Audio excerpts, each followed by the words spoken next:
Le message que je vais passer à Monsieur Castaner, c'est que voilà, j'en ai marre d'entendre à la télé quand il dit s'il y a une faute, il y aura une sanction. J'en ai marre d'entendre ça. C'est de l'enfumage. Pour moi, c'est de l'enfumage. Parce qu'il y a un truc grave qui s'est passé. Il y a un enfant qui a failli mourir. Et qu'on m'annonce qu'on n'a pas trouvé les tireurs. Non, monsieur Castaner, je ne suis pas d'accord avec vous. Le tireur fait partie de la police. La police, c'est l'État. Donc c'est la police qui est responsable de l'accident de mon enfant.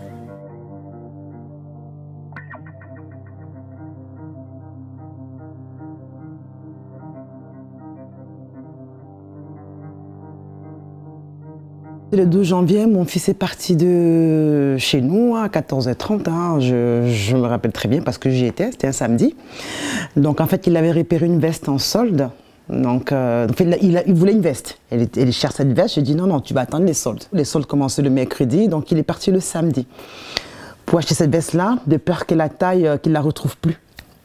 Donc il est parti de chez nous à 14h30, il est arrivé donc en ville, hein, il a acheté sa veste. Le quai Saint-Jean à Strasbourg, pour ceux qui ne connaissent pas, le quai Saint-Jean à Strasbourg, quand vous sortez du centre commercial, vous prenez ce quai, il a pris ce quai, là, en fait, ce chemin-là pour prendre le tram pour venir chez moi. Donc il a emprunté le quai Saint-Jean et au bout du quai, il y avait les manifestants.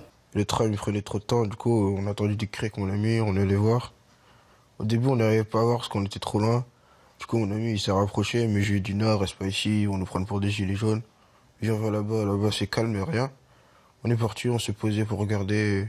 Après, c'est passé, l'accident. Je suis pas manifestant, j'étais juste là pour regarder.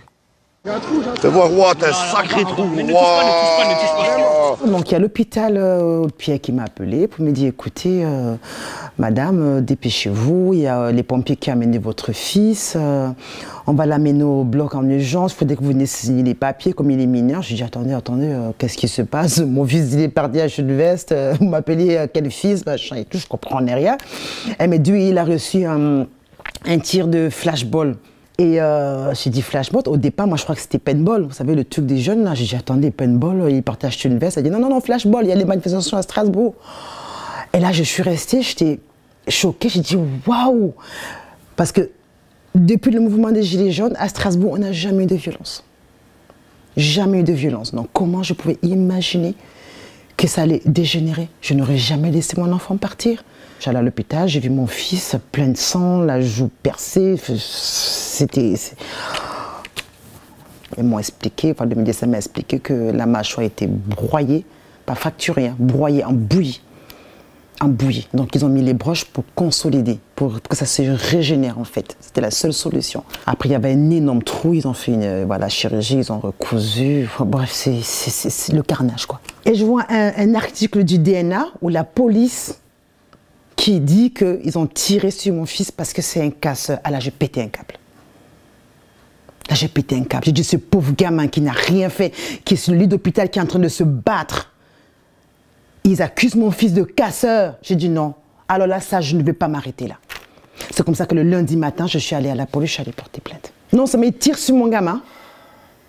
Et après, il l'accuse de casseur. Il ne cherche même pas à savoir, avant d'aller parler aux médias, déjà même se renseigner qui est cet enfant, c'est qui en a tiré, qu'est-ce qu'il faisait là.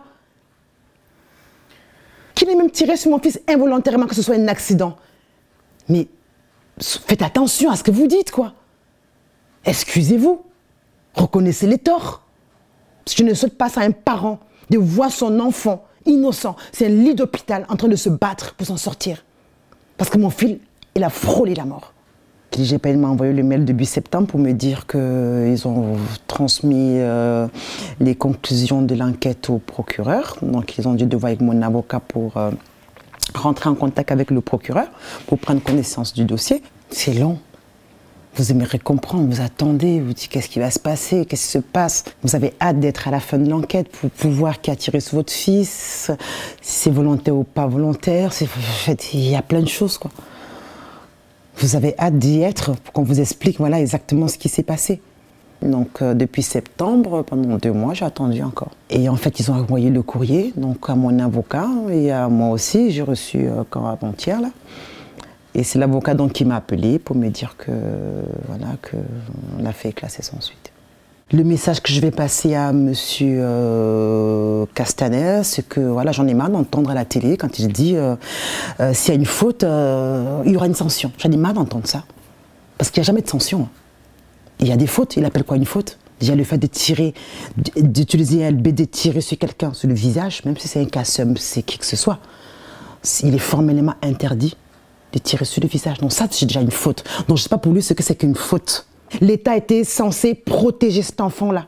Imaginez votre enfant couché sur un lit d'hôpital avec des broches, avec du sang partout, qui n'a rien fait. Pourquoi est-ce qu'à Strasbourg, avec une ville où il y a toutes les vidéosurveillances, on n'arrive pas à trouver, à identifier avec exactitude qui a tiré sur mon enfant?